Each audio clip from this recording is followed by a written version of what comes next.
All right, a little while ago, I did a video talking about the PSA 101 accuracy.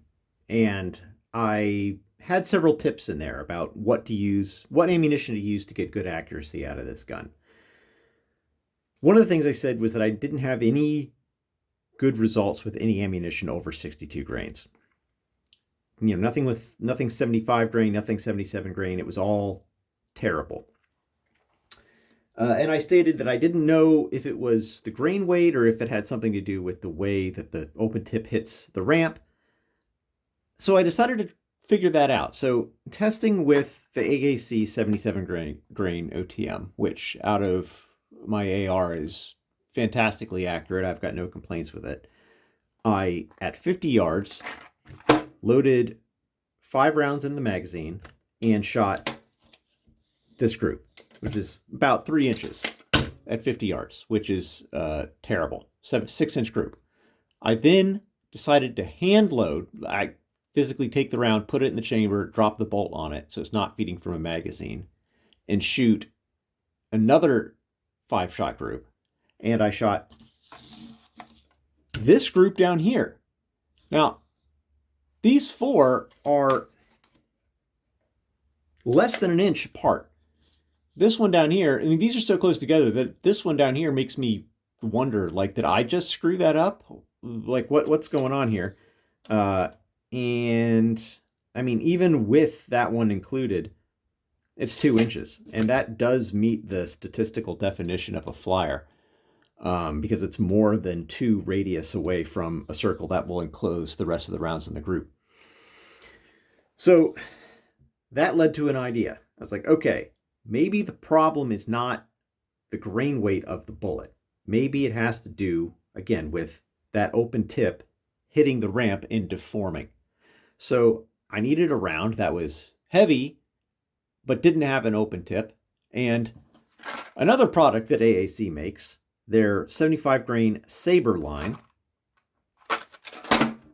which looks like this right here. This is the AC Unity 45 round quad stack.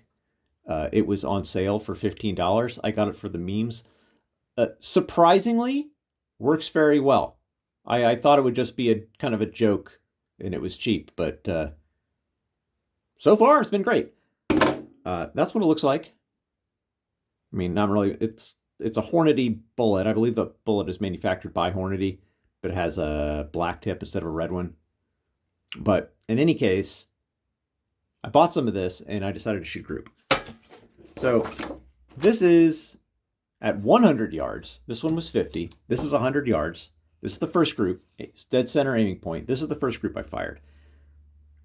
The red dot, how I was shooting it, 2 MOA red dot, 3x magnifier on a master mount, I believe. This is I tend to shoot 4-inch 4-shot groups when I'm zeroing because I use the bisection method. That is a 1 3/4 inch group at 100 yards. I made an adjustment to bring it down to where I wanted it. That is 2 3/4 inch group. This is pretty darn good.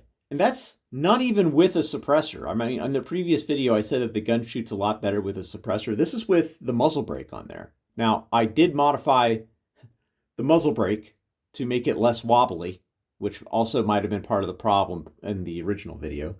But so right now it's not wobbly anymore. It's absolutely dead solid. And for that reason, I'm not really seeing as big a difference in group size between the muzzle brake versus a suppressor anymore. But regardless, every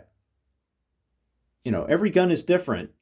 But if you've got a PSA 101 and you want to shoot some heavier grain ammunition out of it, this 75 grain stuff from AAC, the 75 grain Saber line with the black polymer tip, is fantastic, and I would recommend it.